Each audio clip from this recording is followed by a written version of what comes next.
Hello, everyone, and welcome to the What I Need podcast. So, what I need basically spells out win. And for me personally, I want to win this year. I want to win a lot in 2024. I want to hit all my goals, my personal goals. I also want to hit my financial goals. I want to be happy and to have a very fulfilling year. And I feel like winning, it's part of who we are as human beings. I feel like all of us want to win this year. Um, More than the past, I feel like of all the years we've had that have been like 2020 or 2020 something, 2024 has been the year that has started on the highest, almost positive note. And I feel like we can all feel it. Everybody's just happy.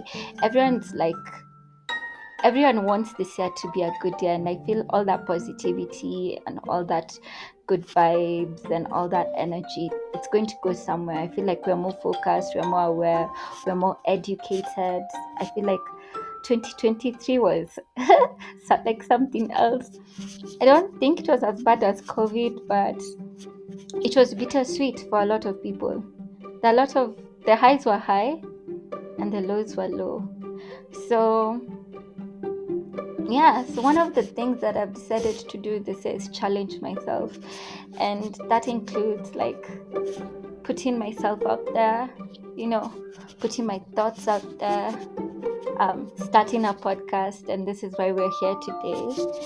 And this podcast is basically my intrusive thoughts, my opinions on Kenyan culture, Kenyan entertainment, our society. I feel like Kenya is a very interesting place. I mean, the phrase Kenya Sihami it's so iconic because for sure, like, our country has problems and we are weird. We are a country full of weird people, but it's we love who we are. We are proud of who we are, the good, the bad, the ugly, and the beautiful. So today, I'll be talking about, basically, I'm going to be doing like my wrap of 2023. I feel like, there's so many things that happened last year, especially in the entertainment scene, in the music scene, that we did not acknowledge as a country, as peeps, as people. And I feel like moving forward in 2024, we need to, give some people their flowers and also stop certain things. And that's how I'm kicking off my first episode. So the first thing I'm going to be talking about is like, man, who remembers all those ads we used to see when we were growing up as kids? Who remembers like, Evo jitokeze, jionyeshe, simama. What was that? Kiwi or something? Like, man, the ads were ads. The ads were giving. Like, okay, to be fair, I've not watched TV in a hot minute. Okay, like TV, like when I talk about TV, I mean like, like Citizen and like regular TV, like I'm on Netflix, I'm on YouTube, I'm on Showmax sometimes, I'm on Amazon Prime. I love Amazon Prime. But I see ads, of course, on YouTube, on Instagram, on Facebook, and man, I feel like, I don't know, like when the ads come, like it's so obviously an ad, like, the 5 seconds that YouTube gives you to count down to like skip the ad. I keep waiting for an ad that I'll be like, let me watch till the end because I want to. And it's sad that I feel like the ads these days are not there. And I feel like as Kenyans, especially as creatives, there's so much that people are doing and it's not being seen. I wish, or what I need for 2024 is like ad agencies, creative agencies, man, step up your game. I want to see a good ad. Like, even, you remember, even a controversial ad, like who remembers the trust ad, the condom ad that was like, oh my god, the guy with the umbrella and everybody was stopping in the street. When that was an ad. I know Scanat did the campaign, the one for the I think it was about mental hygiene and accessibility to pads, and they won an award at Cannes for it. I feel like the message behind that ad was super important and super beautiful and powerful. That's why that ad won, or that campaign won that award. But I feel like, oh my god, also those Safaricom ads are usually okay. Wait. There's an ad I'm forgetting. I feel like Safaricom has had a few good moments in recent times. But yeah, I think so.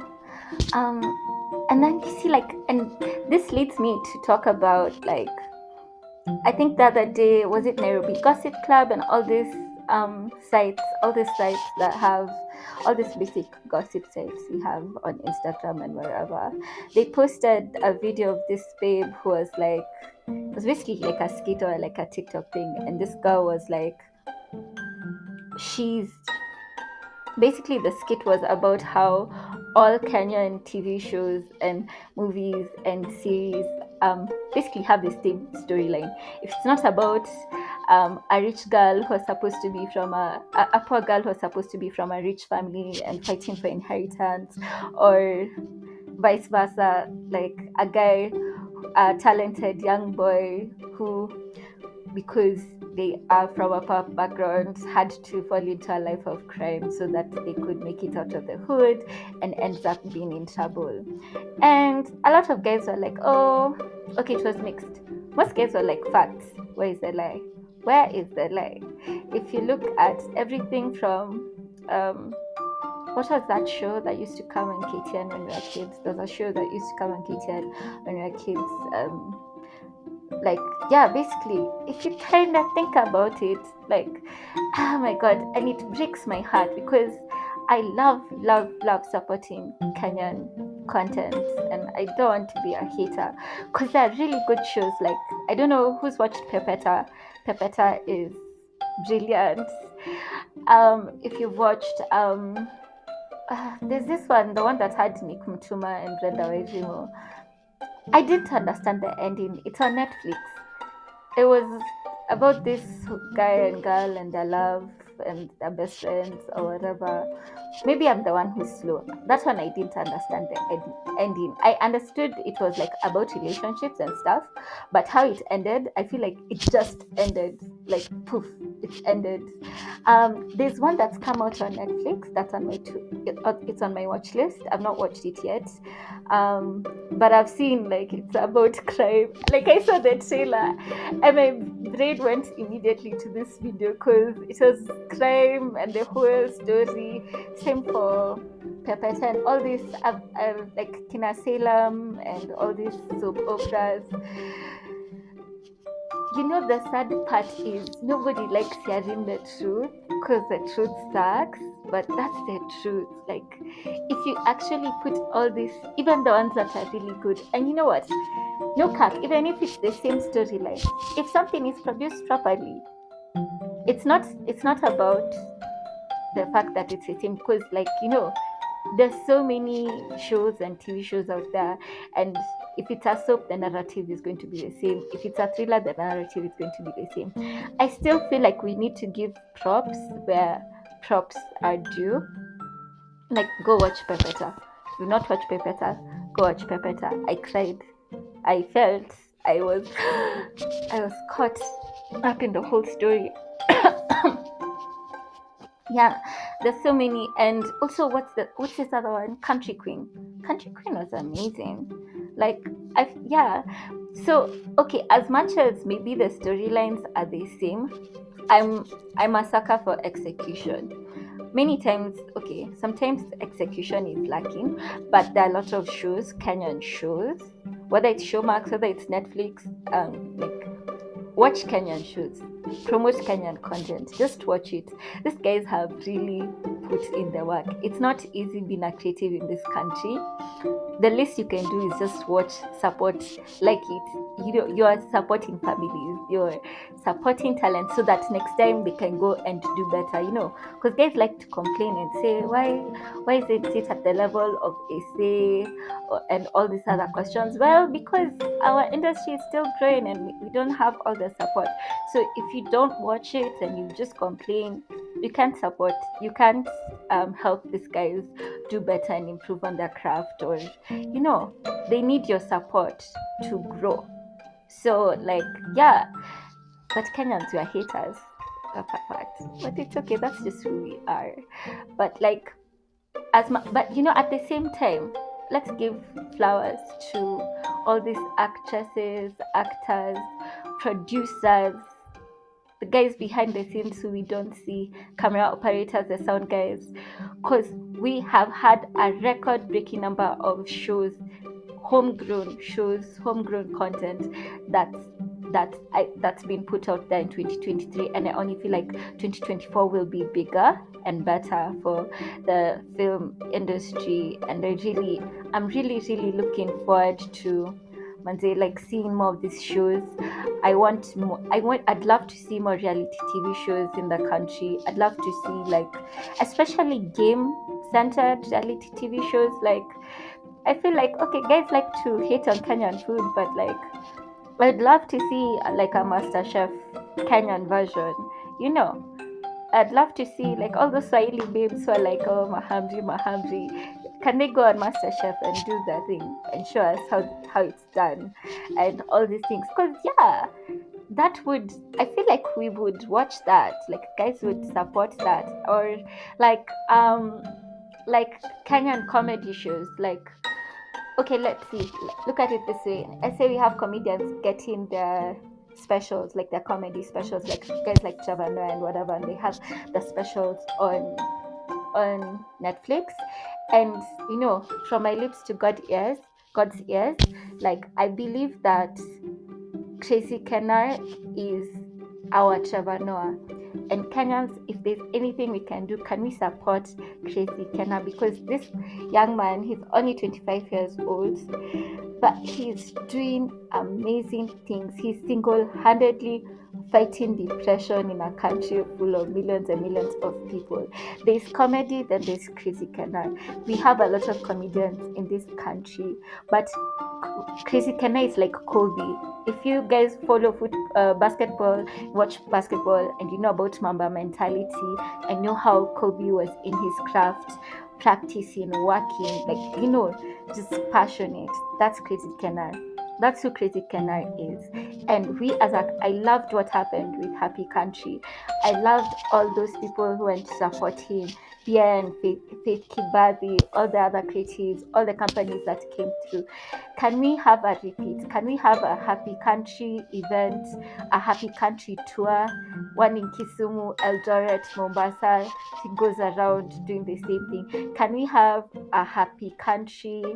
Like, that was the first one, cases. Can we have now a second one? Can we make it an annual thing so that people know at the end of the year it's Happy Country? Guys buy tickets from wherever, 10,000, 20,000 people. Crazy Kennar jaze Nyayo Stadium to achekesha watu. That's what I actually believe can happen. And if he continues the way he's continuing, and yeah, you know, a lot of people were like, as per usual, Kenyan, our culture is hating. Guys are like, oh, MG, Crazy Kennar only does skits on Instagram, but how is he going to do a live show?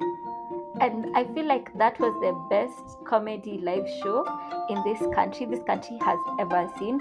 I don't want to like rain on Kina Churchill or whatever, but the amount of work Kennar and his team put into Happy Country cannot be ignored. It must be applauded, and we need to develop the culture of giving people their flowers while they're still here. And if there's anybody who deserves flowers from 2023 MVP of comedy, I don't know why Eric Omondi is the president of comedy in East Africa. I feel like there have been elections and he lost, and there's a new president of comedy in town, and his name is Crazy Kanar. Okay, and you guys I can put a poll on this, then you guys can let me know if this unpopular opinion will remain unpopular, or maybe is it true? What do you think? Do you agree with it? But that's just my 2 cents.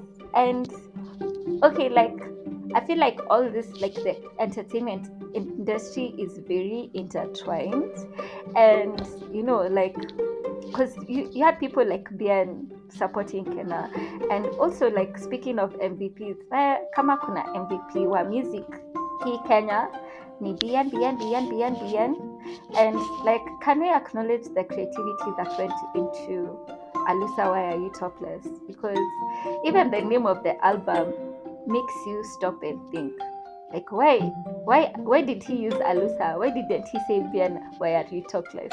He used Alusa to changanyisha us on purpose. I don't know. These are conspiracy theories, but that's my conspiracy. And then like, oh my god, the marketing behind the album, from the shirtless challenge to the album artwork challenge to we've not even entered the songs first of all, but where Bien has been working. Bien is another Kobe, the Kobe of Ngomas, the Kobe of music. And me, I'm a Sauti Soul die-hard fan, let me tell you. I remember being in high school and singing, what was that song? Lazizi, oh my god. Singing Lazizi in high school, her memories. And I'm so yummy to see how far these guys have come. Not Grammys, not Burna Boy, not London, not where. And we're Kenyans. I feel like Kenyans should be shouting when Bien lands in the airport. We should be going with vuvuzelas and be like, ooh, like when Bien says he's going to perform somewhere, like, you know how Travis Scott had a performance in Italy and it caused like a small earthquake? That's the level of love that I feel like Bien deserves. Not just Bien, Sauti Soul, Viri, all these guys, they've been doing so much. They've been killing it. And let me tell you, there was a time Kenyans used to like to say, ati, we don't have talent in Kenya. We don't have good musicians. We don't have whatever. But let me tell you, I think this whole argument of Kenya music, play 85%, whatever, it's just people trying to play with our minds. It's marketing. There's a lot of gatekeepers comes to radio play. There's a lot of gatekeepers when it comes to concerts and music shows and whatever. This country is full of musicians, all types of musicians, all types, hip hop, genge, kapuka, whatever, R&B. Let me just go to Spotify, go search Kenya music and listen, from Sophia Nzau to, let me ask you, who knows this babe who did the song for Green Calabash? There's so many musicians out there, but guys are sleeping. We have people like Matngesa. Yeah, let me tell you, when Matngesa sings, your brain just it goes, it discombobulates. There's people like what's it called, Stacy Kamatu. Shokamoshe is what he said to me. There's people like Amara Tari. Guys, just go to Spotify. Use your Spotify. These guys you don't even need to see a video. You don't need a dance. Just go and listen. If you love music, go to Spotify and you will be blown away by Kenyan talent. You will be blown away. People have voices. Some have names you can't pronounce, but they are winning. As in Kina Ethan Music, I don't know where he came from, but now why should, like, I could listen to Chris Brown, but there's Ethan Muziki. I could listen to Bryson Tiller, sorry. There's Ethan Muziki, but there's Kinoti. But I could listen to, and if I'm feeling like dancing, I go and listen to Brandy Minor. I'm telling you, Brandy Minor has songs for every mood I'm in. When I wake up in the morning, I put Brandy Minor, I dance, I'm in a good mood, I'm ready to work. Okay, but maybe that's just me. And but like, Kenyan music is alive and thriving. We just need to give it love.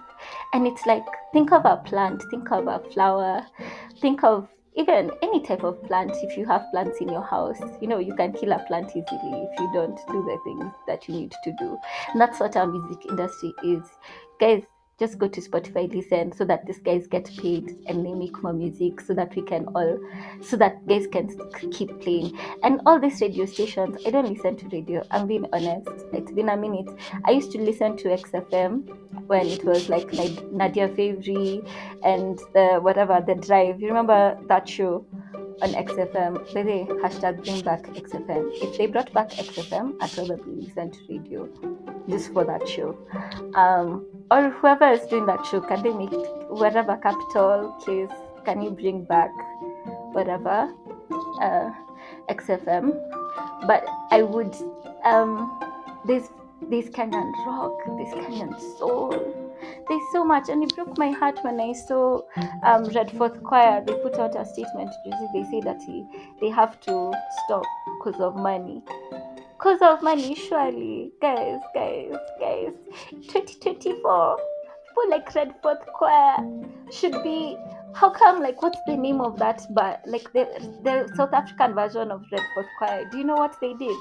They went to American Idol, and they got to the finals. They got a golden buzzer, and it's because guys supported them. Can we start like a GoFundMe and Changa bill for Red Fourth Choir? What do they need to make like an album music? As in Kenyans, we've been changaing money for scammers. We've been changaing money for people who don't even need money, for fake hospital bills and stuff. Can we changa money for Red Fourth Choir? That's an important cause. That's such an important cause. These guys have blessed us with bless us with their creativity, their talents, their God-given talents, and then they're just going to close because you didn't support them. Can you organize like a concert for Red Fourth Choir where like guys go and we support them in what's called that Safaricom place where they do Safaricom jazz or whatever? I don't know. And whoever is working with these corporates, can you have Red Fourth Choir? Like, if you're in the business, you're doing events for corporates, can you put Red Fourth Choir on your list so they come and sing for you when you're having your parties and your whatever? You know what I'm saying. You guys know what I'm saying. And let's not break hearts. Let's heal. Let's heal our industries. Let's heal our creative space. But yeah, like even with radio, Aki, maybe it's just me, but I've tried listening to the new radio stations. I don't know what criteria radio stations are using to hire the people who talk to us on radio these days, but if there's an year I missed Caroline Mutuko, it was 2023. I just can we bring back sanity to our radio stations? We've not had especially sane female radio presenters representation in that angle, especially English. I feel in the Kiswahili section it's a bit strong, but like for the English shows on radio, like the sanity or the lack of sanity or the lack of just like nothing makes sense anymore, and it's not been making sense for a couple of years.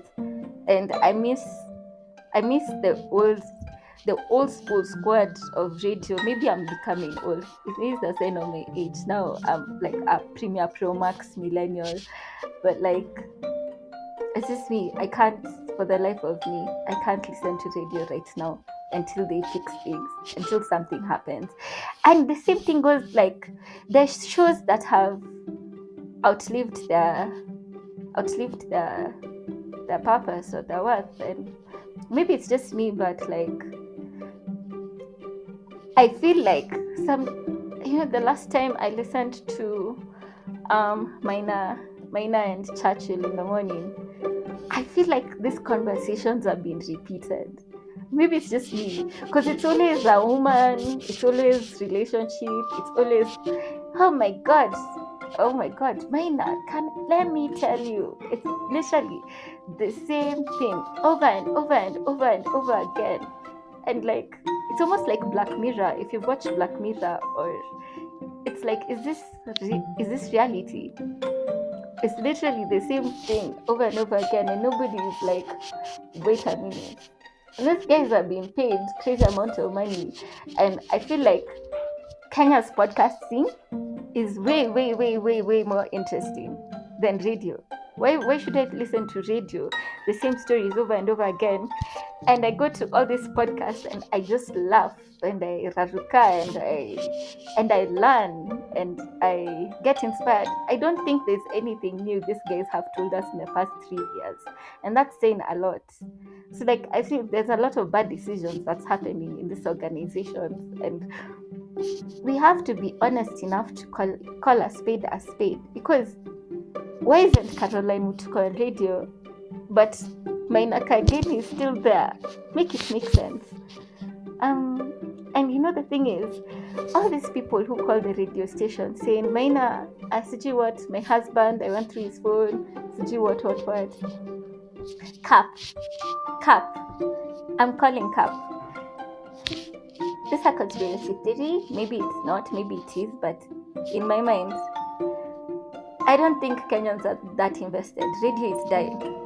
I honestly feel it's like interns, junior producers, whoever is working in the building, it's your turn. They have like a rotation. Jimmy, leo ni wewe, kesho ni Jane, kesho ni Sarah. Call today, make up a story, and this is what's going to happen. That's what I think goes on. Maybe it's real people. But let me ask you, have you ever met a person who's called the radio to say their problems? If you know anyone who's called, who's like, I can't talk to my bro, I can't talk to my mom, can't talk to my sister, can't talk to my bestie, I'm going to talk to Kenyans on the radio. Has called to air the dirty linen in this country full of judgment. Let me know. But yeah, like, I feel like what I need from Kenya's entertainment scene in 2024 is for all of the people who are in these spaces to push the creative envelope, to do more, not for us, not for me, for themselves, for their legacies, for the future of this country's entertainment scene. I feel like we Kenyans, we are cool, we have interesting stories that need to be heard, and I feel like we just need the opportunity, and the support, the goodwill, the environment. Can we create a nurturing environment for our creatives to thrive? That's what I need in 2024. I want everyone to win. I want our actors to win, our producers to win, all these people, our musicians to win. So let me know what you think, and welcome to this journey of mine, and I hope we win together.